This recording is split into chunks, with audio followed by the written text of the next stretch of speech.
प्रश्नों के 5 अन्य त्रिकोणमितीय फलनों का मान ज्ञात कीजिए। ठीक है, तो यहाँ पे प्रश्न दिया गया है cos x बराबर -1/2 और यहाँ पे हमें बोला गया कि x तीसरे चतुर्थांश में स्थित है। ठीक है, तो आइए इसे हल करते हैं। तो यहाँ पे ये हो जाएगा cos x बराबर -1/2। ठीक है, इसे हम लिख सकते हैं माइनस, यहाँ पे हो जाएगा cos 1/2 का मान होता है cos π/3। ठीक है, तो यहाँ पे आ गया cos π/3। ठीक है, तो यहाँ पे माइनस cos π/3 आया है, लेकिन यहाँ पे हमें दिया गया है कि x तीसरे चतुर्थांश में। ठीक है, तो यहाँ पे हमें यह तीसरे चतुर्थांश में लाना होगा, तो इसे हम लिख देंगे cos पाई प्लस π/3। ठीक है, तो ये बराबर होता है माइनस cos x के। ठीक है, तो यहाँ से ये आ जाएगा cos पाई प्लस π/3 बराबर होगा माइनस cos π/3 के। ठीक है, तो यहाँ पे देखिए, मान लीजिए हमारे पास ये 4 चतुर्थांश है। ठीक है, ये पहला चतुर्थांश है, ये दूसरा और ये तीसरा और ये चौथा। ठीक है, तो पहले चतुर्थांश में सभी त्रिकोणमितीय 6 के 6 त्रिकोणमितीय फलन धनात्मक होते हैं।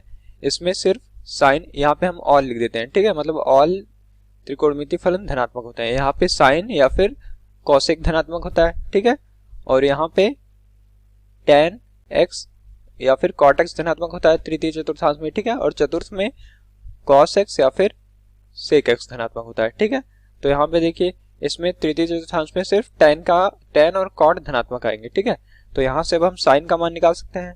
तो यहाँ पे हो जाएगा sine square x plus cos square x बराबर 1। ठीक है, तो यहाँ से हम लिख सकते हैं साइन स्क्वायर एक्स बराबर 1 माइनस कॉस स्क्वायर एक्स। ठीक है, तो ये आ जाएगा 1 माइनस -1/2 का स्क्वायर। ठीक है, यहाँ पे cos x का मान -1/2 है, तो यहाँ पे ये आ गया। ठीक है, तो यहाँ से आ जाएगा साइन स्क्वायर x बराबर 1 माइनस, यहाँ पे -1/2 का स्क्वायर, तो ये हो जाएगा 1/4। ठीक है, तो इसे यहाँ से 1 माइनस 1/4 करेंगे तो ये आ जाएगा 3/4। ठीक है, तो यहाँ से हम साइन x का मान निकाल सकते हैं। तो यहाँ पे आ जाएगा साइन x बराबर रूट में 3/4 और यहाँ पे आ जाएगा प्लस माइनस। ठीक है, तो यहाँ पे देखिए, अब तीसरे चतुर्थांश में सिर्फ tan या फिर cot धनात्मक होते हैं, मतलब यहाँ पे साइन ऋणात्मक आएगा। ठीक है, तो यहाँ पे ये हो जाएगा बराबर -√3/2। ठीक है, क्योंकि x यहाँ पे तीसरे चतुर्थांश में है। ठीक है, और यहाँ पे हमें साइन का मान मिल गया। ठीक है, अब यहाँ से हम कोसेक का मान निकाल सकते हैं। तो यहाँ पे हो जाएगा कोसेक x बराबर 1/sin x। ठीक है, तो ये आ जाएगा 1/-√3/2। ठीक है, तो ये आ जाएगा -2/√3। ठीक है, तो यहाँ पे हमें 2 मान मिल गए। अब हमें 3 मान और निकालने हैं। ठीक है, तो यहाँ पे अब हम tan का मान निकालेंगे। देखिए, यहाँ पे tan x बराबर हो जाएगा sin x बटा cos x। ठीक है, तो यहाँ पे हमने sin x का मान निकाल लिया है -√3/2 और यहाँ पे cos x का मान निकाल लिया है -1/2। ठीक है, तो ये आ जाएगा बराबर माइनस से माइनस कैंसिल हो जाएगा, तो यहाँ पे हो जाएगा प्लस। ठीक है, और यहाँ पे हो जाएगा √3, तो ये आ गया हमारा tan x का मान। और यहाँ पे आ जाएगा cot x बराबर 1/tan x। ठीक है, तो यहाँ पे आ जाएगा 1/√3, यहाँ पे cot x का मान आ गया। ठीक है, तो अब अगला त्रिकोणमितीय फलन बचा है यहाँ पे sec x का मान निकालने के लिए। ठीक है, तो यहाँ पे आ जाएगा sec x बराबर 1/cos x। ठीक है, तो प्रश्न में हमें cos x का मान दिया गया है, तो यहाँ पे हो जाएगा 1/-1/2। ठीक है, तो ये आ जाएगा बराबर -2। तो ये आ गया हमारा फाइनल आंसर। प्रश्नों में धन्यवाद। 5 अन्य त्रिकोणमितीय फलनों का मान ज्ञात कीजिए। साइन x बराबर दिया है 3/5 और यहाँ x जो है वो दूसरे चतुर्थांश में स्थित है। अब जरा ध्यान से समझिए कि दूसरे चतुर्थांश में बात करी जा रही है, तो ये हमारे चारों चतुर्थांश है। अब पहले चतुर्थांश में क्या होता है, प्रथम चतुर्थांश में जो साइन या कह सकते हैं सभी जो त्रिकोणमितीय अनुपात हैं, सभी त्रिकोणमितीय अनुपात धनात्मक होते हैं। और द्वितीय चतुर्थांश में क्या होता है, द्वितीय चतुर्थांश में जो हमारे क्या होता है, ये हमारा x है और ये हमारा y है और ये हमारा -x और ये हमारा -y। तो द्वितीय चतुर्थांश में क्या होता है कि सिर्फ साइन और कौन, कोसेक, साइन और कोसेक, सिर्फ ये दोनों धनात्मक होते हैं, बाकी सभी ऋणात्मक होते हैं। फिर इसी तरह से तृतीय चतुर्थांश में क्या होता है कि tan और cot जो हैं वो धनात्मक होते हैं, बाकी सभी ऋणात्मक होते हैं। और चतुर्थ चतुर्थांश में क्या होता है, चतुर्थ चतुर्थांश में सिर्फ cos और sec, सिर्फ कॉस और सेक ये दोनों धनात्मक होते हैं, बाकी सभी ऋणात्मक होते हैं। तो यहाँ पर तो हमसे खैर द्वितीय चतुर्थांश की बात की गई है, तो इसमें सिर्फ साइन और कॉसेक धनात्मक होंगे। तो अगर मैं यहाँ पर कोसेक निकालूं, कोसेक एक्स, तो मुझे पता है कोसेक एक्स क्या होता है, 1/साइन एक्स, क्योंकि कोसेक थीटा होता है 1/साइन थीटा। तो यहाँ से क्या हो जाएगा, 1/3/5 है ना, यानी कि ये पलट के क्या हो जाएगा, 5/3 हो जाएगा। और क्योंकि दूसरे चतुर्थांश में कोसेक जो है वो क्या होता है, धनात्मक होता है, तो इसलिए ये यही रहेगा। ठीक है, अब इसके बाद हम यहाँ पर निकालेंगे कॉस। तो कॉस हमें पता है, हमारे पास एक सर्वसमीका होती है sine square theta plus cos square theta बराबर 1। तो इस सर्वसमीका से हम किसका मान निकाल सकते हैं, कॉस स्क्वायर एक्स का मान निकाल सकते हैं। तो वो क्या हो जाएगा, 1 माइनस साइन स्क्वायर एक्स। अब यहाँ से हमारा कॉस स्क्वायर एक्स कितना हो जाएगा, 1 माइनस साइन एक्स का होल स्क्वायर यानी 3/5 का वर्ग, यानी ये हो जाएगा 1 माइनस 3 का वर्ग 9 और 5 का वर्ग 25। ठीक है, ये आ गया। तो इसका मतलब कितना हो जाएगा, ये यहाँ से ये हो जाएगा, अगर मैं एलसीएम ले लूँ 25, तो ये हो जाएगा 25 माइनस 9 यानी कि हो जाएगा 16/25। इसका मतलब जो कॉस स्क्वायर एक्स है उसका मान किसके बराबर आ रहा है, 16/25 के। ठीक है, तो इसका मतलब जो कॉस एक्स है वो कितना आ जाएगा, प्लस माइनस 4/5 होगा जब वर्गमूल लेंगे तो कॉस एक्स वर्गमूल लेने पर 4 प्लस माइनस 4/5 होगा।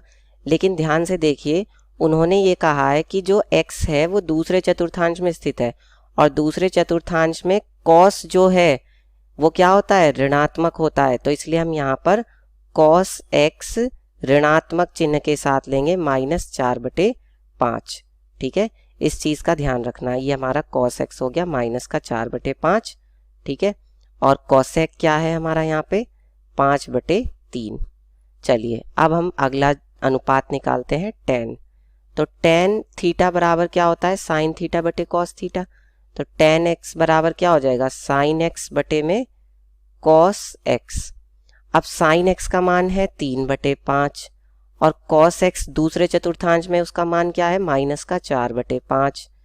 ठीक है, तो इसके स्थान पर हम लिख देंगे -4/5। तो ये कितना हो जाएगा, ये हो जाएगा यहाँ से माइनस का 3/4। अब हमें पता है कि दूसरे चतुर्थांश में tan भी कैसा होता है, ऋणात्मक होता है, और ये हमारा ऋण चिन्ह के साथ अपने आप आया है। तो इसलिए हम यहाँ पर लिख देंगे कि जो tan x होगा दूसरे चतुर्थांश में वो माइनस का 3/4 होगा। ठीक है, एक और हमें अनुपात मिल गया। अब हमें क्या ज्ञात करना है, अब हम कॉट ज्ञात करेंगे, कॉट x। तो कॉट x क्या होता है, tan का उल्टा, यानी कि 1/tan x। तो ये क्या हो जाएगा, 1/माइनस का 3/4। तो ये पलट के क्या हो जाएगा, यहाँ से बताइए, यहाँ से ये हमारा आ जाएगा कॉट x बराबर माइनस का 4/3। तो ये हमारा एक और हमें त्रिकोणमितीय अनुपात पता चल गया। अब क्या रह गया, अब सेक रह गया।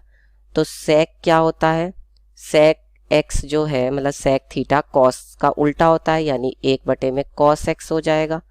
और cos x हमने यहाँ पर क्या निकाला है, माइनस का 4/5। तो यानी कि ये हो जाएगा 1/-4/5, यानी ये कितना हो जाएगा, माइनस, ये पलट जाएगा तो पलट के क्या हो जाएगा, ये माइनस का 5/4 हो जाएगा। और हमें पता है कि दूसरे चतुर्थांश में सेक जो है, सेक भी कैसा होता है, माइनस का होता है।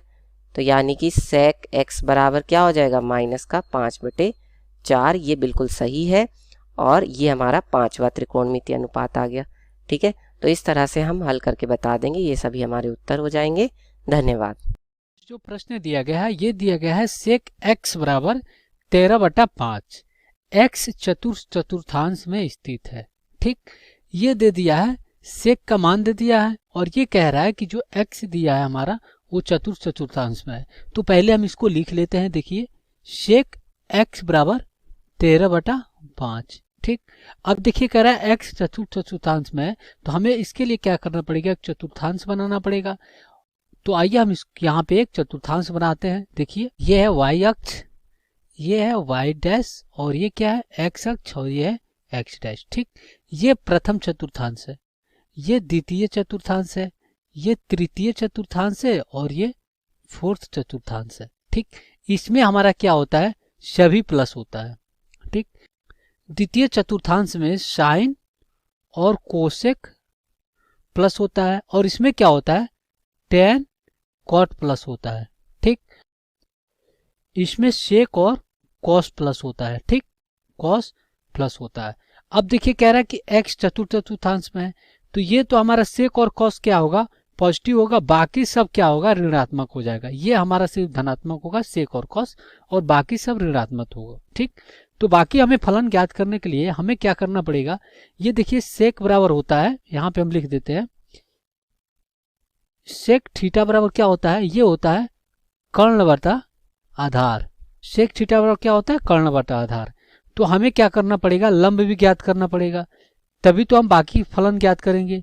तो उसके लिए हमें क्या करना पड़ेगा, यहाँ पे देखिए हम क्या करते हैं, लंब ज्ञात करने के लिए एक समकोण त्रिभुज बनाते हैं। ठीक, ये क्या है, कर्ण दिया है, कर्ण 13 है और लंब आधार दिया, आधार कितना 5, हमें ये ज्ञात करना है। चलिए ए बी सी, ठीक, हमें ये ज्ञात करना है लंब। ठीक, तो लंब ज्ञात करने के लिए हम क्या करेंगे, पाइथागोरस प्रमेय का प्रयोग करेंगे।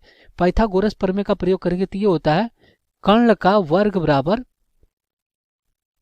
आधार का वर्ग प्लस क्या होता है, लंब का वर्ग। ठीक, अब देखिए यहां से कर्ण कितना दिया है, 13 का वर्ग माइनस ये इधर जाएगा, आधार कितना है 5 का वर्ग बराबर क्या हो जाएगा, लंब का वर्ग। ठीक, अब ये कितना हो जाएगा 169 और ये 25 माइनस 25 कितना बचेगा 144 बराबर ये कितना हो जाएगा, लंब का वर्ग। ठीक, तो यहां से लंब कितना आ जाएगा, लंब आ जाएगा, जब ये रूट में जाएगा तो कितना हो जाएगा 12 गुणे 12 144 होता है, तो 12 यहां से बाहर आएगा। अब लंब हमें ज्ञात हो गया, लंब कितना आ गया 12। अब हम क्या करेंगे, बाकी के सभी फलन को ज्ञात कर सकते हैं। ठीक, तो पहले हम क्या करें, साइन एक्स का मान निकालें। साइन एक्स बराबर लंब क्या होता है, लंब बटा कर्ण।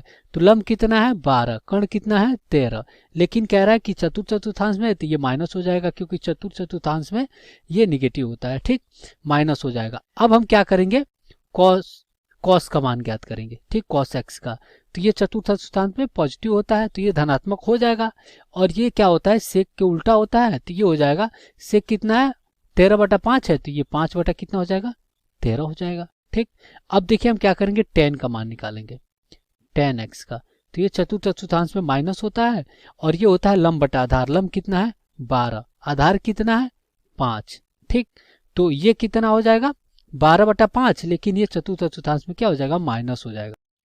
अब देखिए हम क्या करें, कोसेक का निकालें, तो कोसेक क्या होता है, साइन का उल्टा होता है, तो ये हो जाएगा कोसेक x बराबर -13/12। ठीक, अब देखिए यहाँ पे सेक का तो हमें पता है, चलो लिख देते हैं, सेक x बराबर 13/5, और ये कॉट के क्या हो जाएगा, कॉट होता है tan का उल्टा, तो ये हो जाएगा 5/12 और माइनस, ये भी चतुर्थांश में माइनस होता है और ये कोसेक भी माइनस होता है। ये हमने क्या किया, पांचों फलन का मान ज्ञात कर लिया। देखिए साइन का मान आया -12/13, कॉस का मान आया 5/13, tan का मान आया -12/5, कोसेक का आया -13/12 और यहाँ पे कॉट का क्या आ गया -5/12। यही इस प्रश्न का अभिष्ट हल हो जाएगा। दिया हुआ है -5/12। ठीक है, और साथ में ये भी कहा जो x है वो किस चतुर्थांश में, वो आपके दूसरे चतुर्थांश में है। ठीक है, तो हमें और जो फलन है किसका मान निकालना, हम इसमें साइन एक्स का और कॉस एक्स का मान निकालना है। ठीक है, इस तरह से हम और भी मान निकाल सकते हैं, तो इसमें हम चलो इसका मान निकालते हैं। सबसे पहले हम क्या करते हैं, चतुर्थांश को समझते हैं कि जो अगर क्वेश्चन में कहा गया है दूसरे चतुर्थांश में है तो इससे क्या मतलब है। तो हमने यहाँ पे एक चतुर्थांश ले लेते हैं। ठीक है, मान लो एक चतुर्थांश है, ये क्या है आपका पहला चतुर्थांश है, ये दूसरा है और ये तीसरा है, ये चौथा है। पहले में क्या होते हैं, सारे के सारे हमारे क्या होते हैं पॉजिटिव होते हैं। दूसरे में क्या होता है, साइन और कॉसेक क्या होगा आपका पॉजिटिव होगा, और तीसरे में क्या होगा आपका tan और cot। ठीक है, और यहाँ पे क्या होगा आपका जो बाकी वो कौन बचा है, कॉस और सेक। ठीक है, ये कहने का मतलब अब दूसरे में है, यानी कि साइन और जो कॉसेक की जो वैल्यू होगी वो पॉजिटिव होगी, बाकी सारी वैल्यू कैसी होंगी आपकी नेगेटिव यानी ऋणात्मक होगी। केवल साइन और कॉसेक की वैल्यू क्या होगी आपकी, सॉरी साइन और कॉसेक की धनात्मक होगी। ठीक है, तो आइए इसको सॉल्व करते हैं। इसमें देखो क्या दिया गया है यहाँ पे, तो हम क्या करेंगे इसमें, सबसे पहले साइन की जो वैल्यू दी गई 10 की दी गई है, 10 की वैल्यू कितनी दी गई है, 10 की वैल्यू दी गई है -5/12। नेगेटिव है क्योंकि दूसरे कोऑर्डिनेट में केवल साइन और कॉस। ठीक है, हम जानते हैं 10 बराबर क्या होता है आपका, तो 10 बराबर इसको जो आपको जो वैल्यू दी गई है आपकी लंब बटे आधार की वैल्यू दी गई है। ठीक है, लंब बटे आधार, ये आपका क्या होगा, लंब होगा, ये क्या होगा आपका आधार होगा। ठीक है, तो हम यहाँ पाइथागोरस प्रमेय, अगर हम एक ट्रायंगल ले लें, एक समकोण लें, ठीक है, तो यहाँ पे अगर हम क्या ले लें इसमें, ये ले लें अगर लंब कितना दिया हुआ यहाँ पे, तो लंब दिया गया हमें कितना 5, आधार कितना दिया गया हमें 12। तो यहाँ पे हम क्या निकाल लें, कर्ण निकाल लें, तो हम जानते हैं पाइथागोरस प्रमेय से। ठीक है, तो इसमें पाइथागोरस प्रमेय लगाएंगे, पाइथागोरस से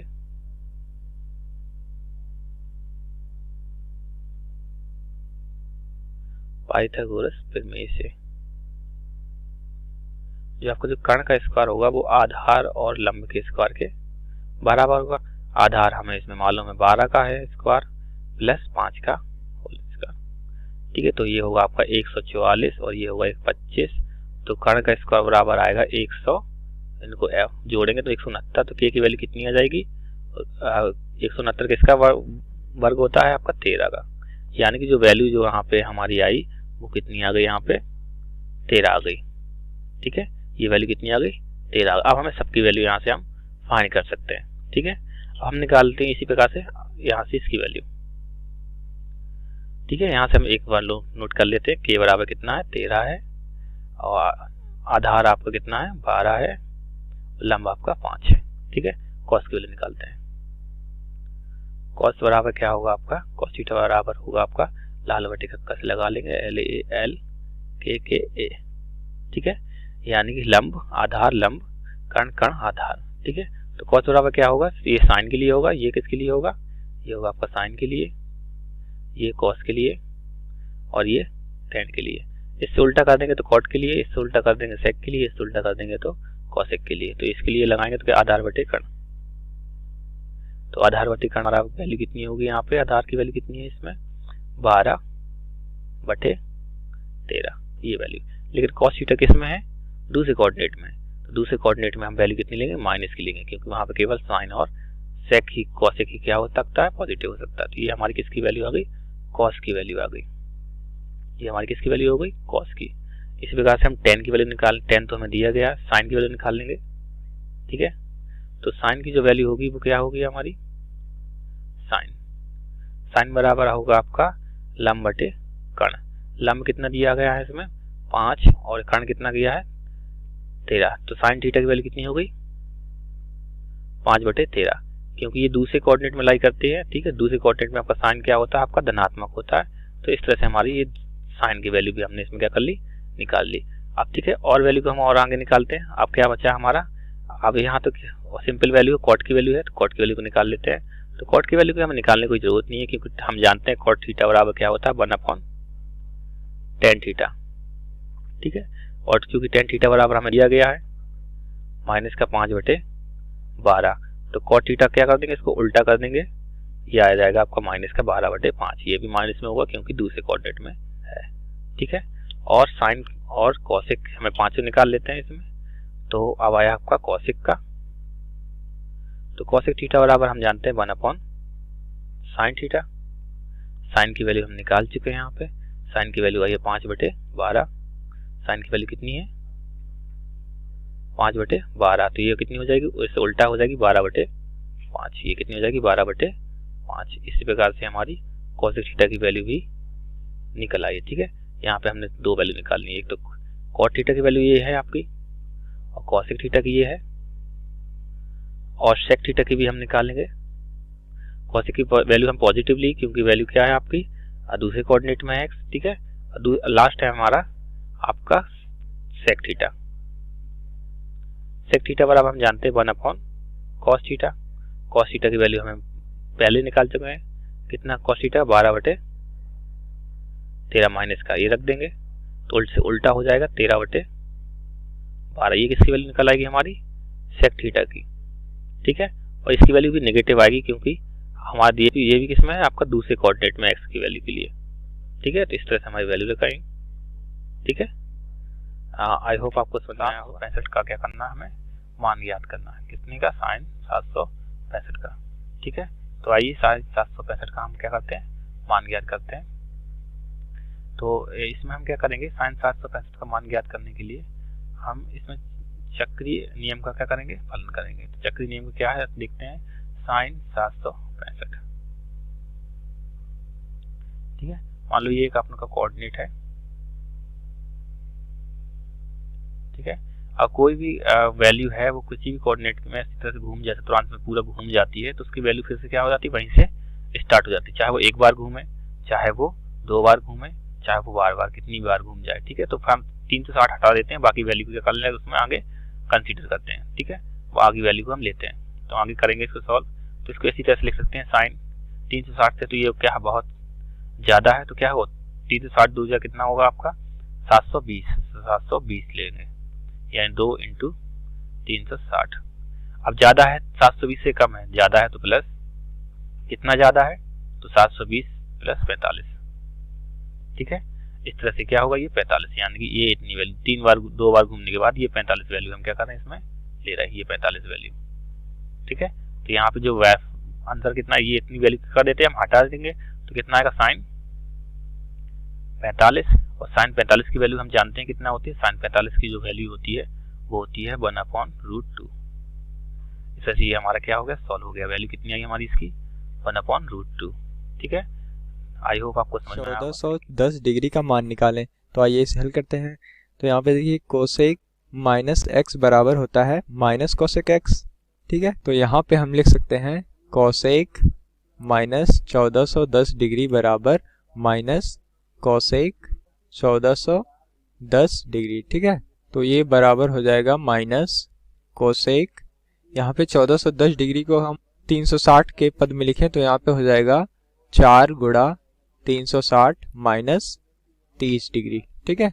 तो ये हो जाएगा minus cosec 2 × 4 pi minus 30 degree, ठीक है। तो यहाँ पे देखिए अब हमें पता है कि cosec 2n pi minus x बराबर होता है माइनस कोसेक x के, ठीक है। क्योंकि यहाँ पे देखिए 2n पाई मतलब 0 डिग्री हो जाएगा, और यहाँ पे माइनस x मतलब ये चौथे चतुर्थांश पे चला जाएगा, और यहाँ पे कोसेक -x का मान होता है माइनस कोसेक x, ठीक है। तो यहाँ पे ये बराबर हो जाएगा माइनस, और यहाँ पे आ जाएगा माइनस कोसेक 30 डिग्री, ठीक है। तो ये बराबर हो गया माइनस माइनस प्लस हो गया, ठीक है। और कोसेक 30 का मान हो जाएगा 2। तो ये हो गया हमारा फाइनल आंसर। धन्यवाद। यहाँ पे मान ज्ञात करना 19 पाई/3 का हमें इसमें क्या करना है, मान ज्ञात करना है, ठीक है। तो आइए फ्रेंड्स इसका हम क्या करते हैं, इसका मान ज्ञात करते हैं। तो इसके लिए हम क्या करते हैं, पहले जो लिखेंगे इसमें क्या दिया गया हमको जो दिया गया है वो 19 पाई/3 का इसमें हमें दिया गया, ठीक है। इसमें हम देखेंगे इस हम जानते हैं कि पाई की जो वैल्यू होती है वो कितनी होती है, 180 होती है, ठीक है। तो इस वैल्यू को हम क्या करेंगे, इसमें इसका जो मान है इसमें रखेंगे तो क्या आएगा 10 19 180/3, ठीक है। इसको और आगे सॉल्व करेंगे, तो जब इसमें सॉल्व करेंगे तो इसमें देखा जाएगा कि कितने से ये कट रहा है। तो हम देखेंगे कितने से कट रहा है, ये 3 से ही कट रहा है 60 बार। तो 19 × 60 देखिए कितना होता है, 19 को × 60 करेंगे 0 0 9 × 54 की 4 5 आया इसका हासिल कितना आया इसका 5 6 × 6 6 5 11, ये इतना इसका हो गया, ठीक है। इसको करेंगे 0 ये 4 और ये 11 से कितना आ गया 40, 10 1140। इसका हमें क्या निकालना है, इसमें मान निकालना है। अब देखिए इसमें इतना ये अब आपकी वैल्यू क्या हो जाएगी, बड़ी हो जाएगी, ठीक है। तो इसके लिए हम क्या करेंगे, एक फलन लेंगे, इसमें देखो ये आपका दिया हुआ है, ठीक है। हम कोऑर्डिनेट से समझेंगे, अगर कोई भी एक चक्कर लगा लेता है तो उसकी वैल्यू हम क्या कर देते हैं, हटा देते, चक्रीय वैल्यू कहते हैं इसको, ठीक है। चक्री वैल्यू को हम क्या करते हैं, हटा देते हैं। 360 फिर से वहीं से स्टार्ट हो जाता है, यानी कि कोई 360 यानी 370 है, तो यानी 360 हटा देंगे, कितना लेंगे, केवल 10 लेंगे। 380 है तो कितना लेंगे, 20 लेंगे।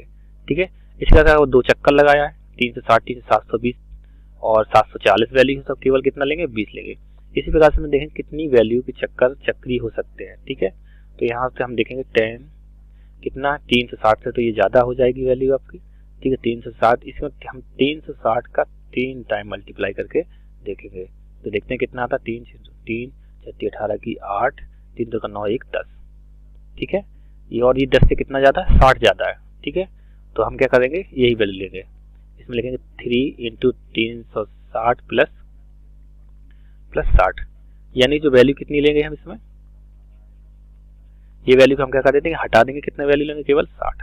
और 10 60 की वैल्यू हम जानते हैं कितनी होती है, 10 60 की वैल्यू होती है √3। जो हमें आंसर निकालना था वो हमारा आंसर क्या हो चुका है, प्राप्त हो चुका है। कितना मान आएगा, 1140 का 3 √3। ठीक है, आई होप आपको समझ में आया। -11π/3 का मान ज्ञात करें। ठीक है, तो आइए इसे हल करते हैं। तो यहाँ पे देखिए प्रश्न में हमें दिया गया sin -11π/3। ठीक है, तो हमें पता है कि sin -x बराबर होता है -sin x के। ठीक है, तो यहाँ पे इसको हम माइनस बाहर लिख सकते हैं। ठीक है, तो यहाँ पे ये हो जाएगा बराबर -sin 11π/3। ठीक है, और हमें ये भी पता है कि sin x का व्यापक मान होता है sin nπ प्लस -1n गुणा x। ठीक है, तो यहाँ पे ये sin x का व्यापक मान है। ठीक है, तो यहाँ पे हम इसको पहले हल कर लेंगे, तो इसे हम लिख सकते हैं माइनस साइन, यहाँ पे 11π में 3 से भाग देंगे तो यहाँ पे ये आ जाएगा 3π प्लस 2π/3। ठीक है, तो यहाँ पे अगर हम n बराबर 3 रख दें तो यहाँ पे ये आ जाएगा साइन x बराबर साइन 3π प्लस यहाँ पे -1/3 हो जाएगा, तो यहाँ पे हो जाएगा माइनस और यहाँ पे x आ जाएगा। ठीक है, तो यहाँ पे हो जाएगा साइन x बराबर साइन 3π माइनस x। ठीक है, मतलब साइन 3π माइनस x का मान साइन x से बराबर होगा। ठीक है, तो यहाँ पे हम इस पद को साइन 3π माइनस x की तरह लिख लेंगे। ठीक है, फिर वहाँ पे उसे साइन x के पद में चेंज कर देंगे। ठीक है, तो यहाँ पे ये आ जाएगा माइनस, यहाँ पे हो जाएगा साइन, यहाँ पे आ जाएगा 3π माइनस, यहाँ पे माइनस से गुणा कर देंगे। ठीक है, तो यहाँ पे आ गया 2π/3। ठीक है, तो यहाँ पे ये हो जाएगा बराबर माइनस साइन, अब यहाँ पे साइन 3π माइनस इस पूरे पद को हम x मान लें तो यहाँ पे आ जाएगा बराबर साइन x के। ठीक है, तो यहाँ पे आ जाएगा -2π/3। ठीक है, तो हमें पहले ही पता है कि साइन -x बराबर होता है माइनस साइन x के। ठीक है, तो यहाँ से ये आ जाएगा माइनस गुणा माइनस साइन 2π/3। ठीक है, तो यहाँ से ये आ जाएगा माइनस गुणा माइनस प्लस हो जाएगा। ठीक है, और यहाँ पे आ जाएगा साइन 2π/3। ठीक है, तो यहाँ पे यह द्वितीय चतुर्थांश में है तो इसे हम लिख सकते हैं बराबर साइन पाई माइनस π/3। ठीक है, तो यहाँ पे इसी सूत्र के हिसाब से ये हो जाएगा बराबर साइन π/3 के। ठीक है, तो यहाँ पे हमें साइन 60 का मान पता है तो ये होता है बराबर √3/2। ठीक है, तो ये आ गया हमारा फाइनल आंसर। के मान निकालें, यहाँ पे है कॉट ब्रैकेट में -15π/4। ठीक है, तो आइए इसे हल करते हैं। तो यहाँ पे ये हो जाएगा कॉट -15π/4। ठीक है, तो अब हमें पता है कि कॉट -x बराबर होता है माइनस कॉट x, तो यहाँ से इसे हम लिख सकते हैं माइनस कॉट 15π/4। ठीक है, तो यहाँ पे इसे हम लिख सकते हैं माइनस कॉट, यहाँ पे लिख सकते हैं 4 माइनस π/4। ठीक है, तो अब हमें पता है कि कॉट 2nπ माइनस x बराबर होता है माइनस कॉट x के। ठीक है, तो यहाँ से देखिए अगर हम n बराबर 2 रख दें तो यहाँ पे हो जाएगा कॉट 4π माइनस x, तो ये बराबर आ जाएगा माइनस कॉट x के। ठीक है, तो यहाँ से ये हो जाएगा माइनस और कॉट 4π माइनस π/4 हो जाएगा माइनस यहाँ पे और यहाँ पे कॉट x आ जाएगा, तो यहाँ पे आ जाएगा कॉट π/4। ठीक है, तो यहाँ पे ये आ जाएगा माइनस माइनस प्लस हो गया और कॉट π/4 का मान 1 आ गया, तो यहाँ पे आ गया बराबर 1 और ये हो गया हमारा आंसर।